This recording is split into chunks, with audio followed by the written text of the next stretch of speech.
Hello and welcome back to the channel.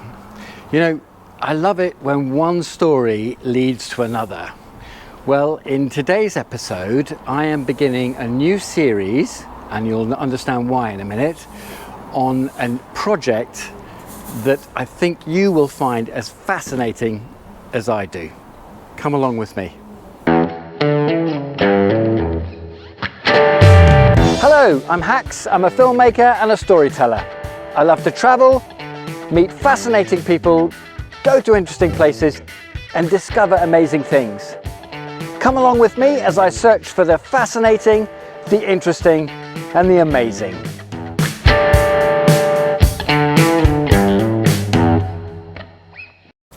Now, some of you might remember an episode I did a little while ago about a track day at Brands Hatch, and my host was a young gentleman called William Hardie.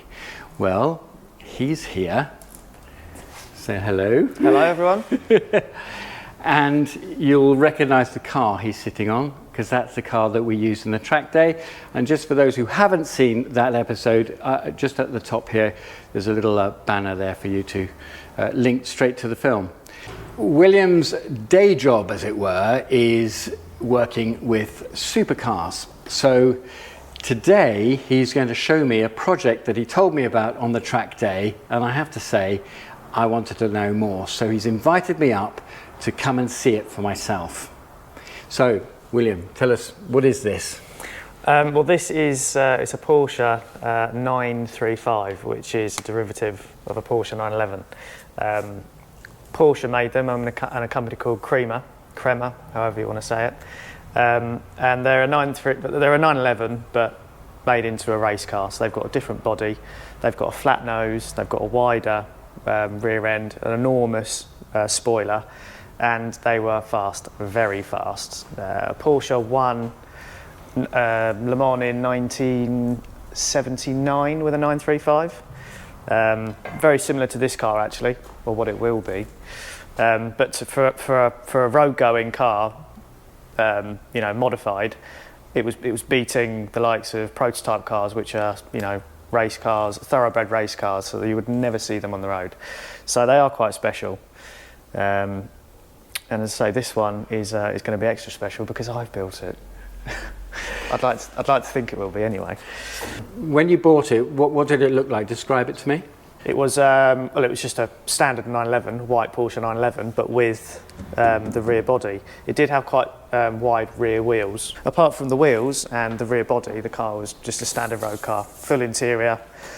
It had rear seats, 4 seats. Standard fuel tanks, standard suspension. It was just a standard car. Electric windows as well. And then you basically took it to bits. Everything to bits, yeah. Everything. If there's anything on the car, anything at all, take it off, and you end up with just a skeleton, effectively. And that's when you can start thinking, what can we do? Where are we going to put the cage? We've got a different fuel system, so you have to build a pan in the front of the car to accommodate that.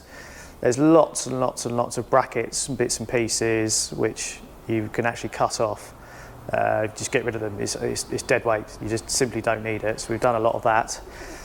This particular car did have a sunroof as well, but we've put a sunroof delete kit in there, and you have to use lead. You have to melt lead, and it drips into all the grooves, and then you have to file it back and filler it all. So that's all been done as well. It's a bit of an old technique, and lots of people don't use lead now. They just use filler, but filler does sink. So over time, you'll actually the filler would sink in the car, and you would see a dip in it. But lead doesn't do that, so we won't have that problem.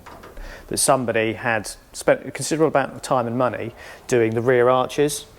This is actually fiberglass, whereas here is metal. So they've been sort of merged in with filler and bits and pieces, and there's a couple of brackets underneath which sort of secure these arches on. But somebody had already done this job, which is quite an expensive and difficult job to do. So we saw the car for sale at quite a good price, and we thought we could buy that and make it into something pretty special. So 2 years later, here we are. The car is fully caged. lots and lots of modifications have been done to the shell. I've already done lots of the other components which are going to be bolted on, Sure. which a lot of them are not standard. So it will be a really capable sort of race car when it is built. The whole car has been seam welded, which when the car's built, Porsche would basically spot weld panels to the car. See all of these spot welds here. But what we do is we actually seam weld here as well. You don't want to do a continuous weld, because if that cracks here, the likelihood is the crack could go down all of the welds.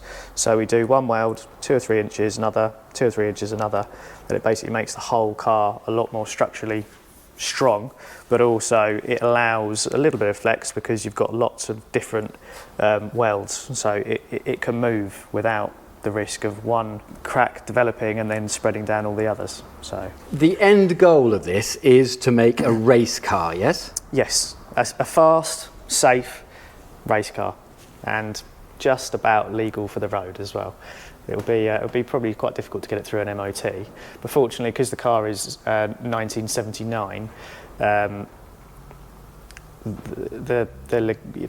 cars now, they have to have catalytic converters. They have to.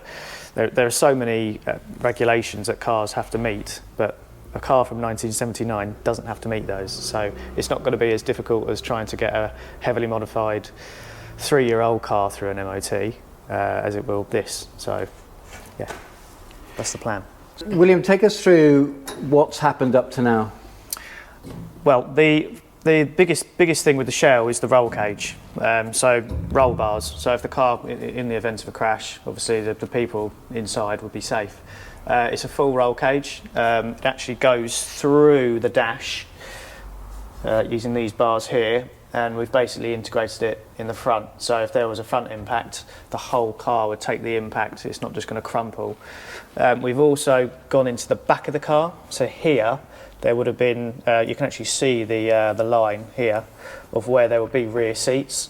We cut all of that out and added more roll bars, and it's gone through all the way to the back here. We've also, with a couple of bars under here, which we'll show you when we go round, we've integrated the, this is called, some people call it a torque tube. That's a very structural part of the car, and the rear suspension actually comes off from here. So we've integrated that into the roll cage as well, just to make the whole car a lot more stiff and safe. Going into the back of the car, this is where the rear suspension picks up from, and we've added additional brackets here just to reinforce that area. The back here. These are the engine mounts here. These have all been welded all around the side, because from the factory they're just spot welded like so. 1, 2, 3, 4, 5, 6. Going underneath the car, we've added roll bar mounts, because on Porsches on the back they don't actually have roll bars, but we've added mounts so we can run a rear roll bar. These here, this is what holds the rear suspension. And what we've got is we've got a slotted section here, so we can basically, when the suspension sits in there, we can have the bolt either here or here, and when we move that up and down, that actually tilts the wheel in or out. So these are called camber boxes, and depending on where you put the bolt here, would change your camber on your wheel. So that was quite an expensive thing to do. The car had to be put onto a jig, which is something similar like this. And there's 2 points that come out, and those points basically sit on this corner here, and you have to make the boxes perfectly, so just the points touching there. So it's quite a precision job. Very much so, yeah. If this was wrong, the whole geometry of the car would be wrong. So, it has to be done right, and it has to be done on a proper Porsche jig. Otherwise, nothing would be straight, and you have to start from a nice straight car. So we've got a 100-litre fuel cell. The reason I wanted a 100-litre fuel cell was to basically build up the weight of the car at the front. Porsche 911s have the engine in the back, which can make them quite difficult to drive at high speed. So the aim of the game here was to have a nice big fuel tank so we can put a lot of fuel in to sort of balance the car. The roll cage, as I say, it's just really, really close to the fuel cell. This section here, we've got oil coolers which sit here and here. So all of this was done for the oil coolers. Actually, I think I've got an oil cooler somewhere. There it is.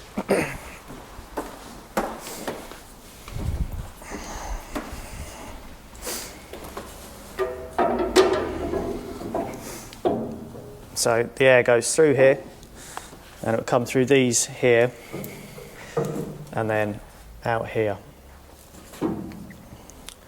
So all of this obviously has to be done before the car's painted, and you just can't do it if there's anything on the car. To have an idea is one thing, to actually execute it is another. So the car has to be stripped totally bare so you can do all of these sorts of things. You've got no chance of doing it otherwise.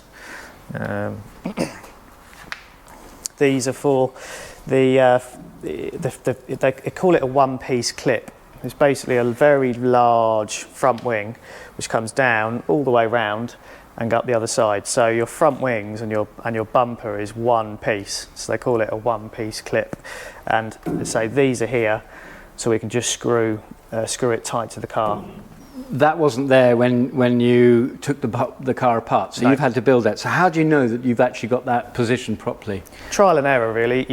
You put the body on, the one-piece clip on, and you quite literally have to make a piece of metal that you think is going to fit, put it on the car. Is it perfect? No. Adjust it, put it back on, and you do that until it's right. And when one side's right, you then have to somehow match it on the other side, which is a challenge in itself, especially if you think this section here bulges out, whereas this side does not.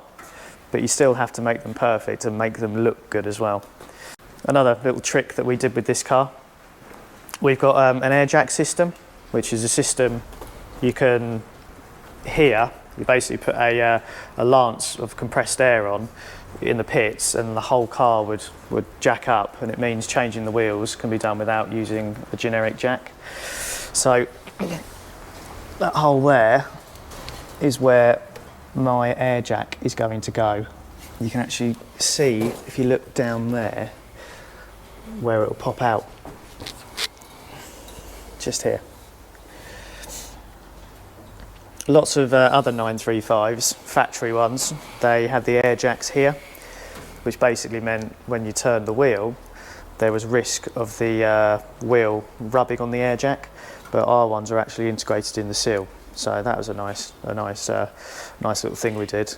You can employ or adapt these things quite, these custom stuff, I'm assuming, because you're able to take everything off the car and almost start bare bones, yes? Yeah, exactly. You can. It's just difficult to have an idea and, like I say, execute it. There could have been 5 positions where we could have put this air jack, but trying to find the best one and actually do it is a difficult thing. But I thought there was the best idea. I've actually got an air jack here somewhere.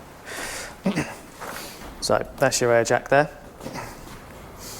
And that will slot up in there like so.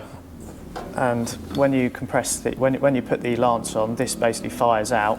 So that will fire down into the ground, and the whole car goes up in the air. And then you can work on your car and change your wheels. Well, a lot easier than it would be using a jack. So in a race situation. In a race situation, yes. And then the rear ones are just here. So you can see that they will sit in there like that and sit about there. So they run up to 30 bar of pressure, which is a frightening amount of pressure. You wouldn't want to get your fingers on the other side of that.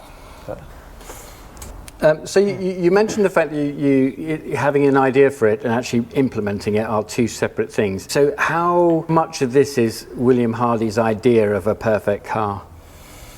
Well, a lot of it. The chap who owns the car, who's funding it, you know, he trusts me and he sort of leaves me to my own devices, really. Well, all of the modifications and ideas of my own, but you know, I've done hours of research online, looking at pictures of old cars, new cars as well. You know, you might think one thing's a good idea one day and then it's a bad idea the next. You just got to try your best, really, to make sure everything is looks good and it is functional as well. It's quite easy to sort of make a meal of something and think you're doing all right when you're not. Yeah, but yeah, most of it, well, I'd say all of it is mine, really. I'm kind of fascinated as to how long it's taken you. I mean, from buying the car and then stripping it and then getting it to this stage where you then start to build your various integral bits, and then obviously it's been painted. I mean, what sort of timeline would that take? Because it's bespoke, it's hard to put a timeline on it. I mean, I think the car will be, I say roadworthy, but track-worthy probably within the next 6 months. But if it's not an off-the-shelf item, and things, you can't buy things off the shelf for this particular car. You know, if you want to buy something and fit it, you have to make it fit. So, yeah, I mean, to get to this stage has taken 2 years already, and I'm hoping it won't be another 2 years. Like I say, it'll probably be about 6 months. But it's a hard one. It's how long's a piece of string. The engine has not yet been rebuilt, and that will be it's a 3.3 as standard. That will be a 3.4 litre now, and it will be a twin turbo engine rather than a single turbo. So there's a lot of fabrication to do on that side of things still. So it's hard to put a timeline on these things. It really is. It will be done when it's done, sort of thing. I guess it takes longer when you being a perfectionist as well, and this is something that you want to get absolutely right. You're not going to cut any corners with the air jacks, for instance. I mean, that's something that you've obviously taken a lot of time for to make it special. Absolutely, yeah. I think the shell, it honestly probably could have been done 6 months ago, but there are so many little things, little details which when the car's finished, you know, it'll just be that much more rewarding and special. For example, we didn't need to do it, but I moved the position of the gear stick back and up because the driver's quite tall. It will fit him a lot more than it would anyone else, but you know, that's bespoke, that's extra special. But by doing that also, you created another problem in the linkage now will not work, so you have to create a linkage, which probably took another 2 months of time and money and mistakes. But when the car's built, it will all be worthwhile, and it does make it that much more special. This is the pedal area here, and we've got a proper pedal box, a race pedal box. I've not seen another air-cooled 911 with one. So yeah, I'm hoping that it will be sort of a first, really. I haven't showed anyone it, but I'm sure the enthusiasts and Porsche magazines will be interested to see it when it is on the road. That took me probably 6 weeks to get perfect, and it doesn't look like 6 weeks worth of work, does it? It really doesn't, but it was. So the 935 is a left-hand drive car, yeah? Correct. Actually, for a race car, that's not a bad thing, because 9 times out of 10 circuits are clockwise, so the likelihood is you're going to have more right-hand corners than you are left, which means if you're on this side of the car, then you can actually see a lot more around the corner rather than being in the right-hand side of the car, because you've got that pillar there. It was discussed, shall we make it a right-hand drive, but we wanted to make it as authentic as possible, so we decided to keep it left-hand drive. I think also that will add value to the vehicle as well. Not that we're intending to sell it, but it being a left-hand drive is that much more authentic to the real thing. So yeah, left-hand drive it was. Yeah. Obviously, a lot of work's gone into this up to this point, but and you did mention a potential timeline of being 6 months before it's race worthy or race ready, as it were. So what's the next step? The next steps are rebuilding this shell, so it is rolling. I've already got all of the suspension components built or rebuilt, so it's a case of bolting those on. The interior, that's something that's important. By interior, I don't mean carpets and bits and pieces like that. I mean all the plumbing of the the fire extinguishers. We've got the brake lines which will run in this tunnel down here. We've got all the gear linkages, the wiring loom as well. That's something which hasn't been thought of too much yet, so that's going to be a bit of a challenge to do that. We've got the oil cooling system and all of the pipe work for that. That's got to run inside the car. You can't run oil lines outside of a car now, when you're racing it, that is. The fuel system as well, although I've got the fuel cell, which is the main bit of the fuel system, actually getting the fuel from there to there where the engine is might sound easy, but it's not. You've got to do it safely. Obviously the engine's going to be used, it's doubled in horsepower, so you're going to be using twice as much fuel, so you can't use standard fuel equipment. You just can't do it. You just won't do it. So that's all got to be thought of. You've painted this white, so what's the livery going to be, the final livery? It's going to be a Martini Racing, the drink. So it'll all be white with blue, red and purple stickers. Yeah.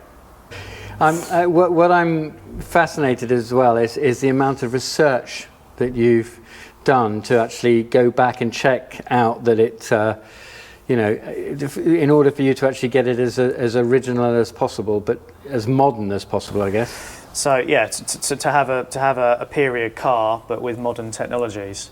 Modern technologies are a lot more reliable. So this car, for example, will have electronic ECU, so it won't be a mechanical one like the original car. They can do a lot more, and they will look after the engine more. So the idea is to build something, which looks period, but has got modern technology, through and throughout. Even the aspects on the spot welding and everything like that I find amazing, because it just shows you the attention to detail that this actually requires, and it's quite in depth really, and you have to be an enthusiast, a car enthusiast, a race enthusiast, knowledgeable as well as to what to do to make something like this race production ready. I'll be bolting bits on it tomorrow, and I'm hoping to have the car rolling by probably Wednesday or Thursday. That's the aim, yeah. So come back in probably a month or month and a half, and it will be unrecognisable from what it is now. William, thank you very much for letting me come and see it. I feel privileged to have a little insight into this project. What an amazing project. Thank you. No problem. You're welcome. Well, I personally found that very, very fascinating, and I hope you did. If you have, like it, comment. I would love to hear your feedback, and no doubt William would love to as well. If you want to ask him any specific questions, ask it through the comment section, and I'll pass it on and try and get them answered. But in the meantime, I promise I will come back when William's at a different stage and show you more. So this will be treated as a separate playlist, as it were, but so that you can track it, or if later on you might better watch all of the episodes once it's all done all the way through to completion. And William's just asked me if I'll come and film using GoPros and everything when he actually tests the car on the track. So I'm looking forward to that. So all that remains for me to say is thank you very much for watching, and I'll see you in the next episode. Bye-bye.